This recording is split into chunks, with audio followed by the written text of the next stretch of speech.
Samantala mga kapuso, pinag-aaralan na ng lokal na pamahalaan ng Dinalupihan sa Bataan ang posibleng pagdedeklara ng state of calamity sa 46 na barangay sa Dinalupihan, 22 o halos kalahati ang apektado ng baha.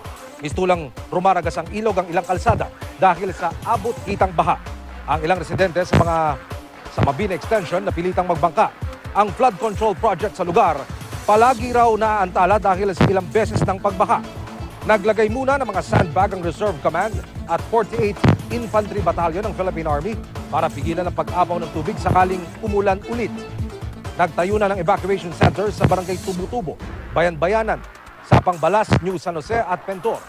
Sa Orion, Bataan naman, patay ang isang mangingisda matapos mahulog sa bangka at malunod sa kasagsagan ng habagat kahapon.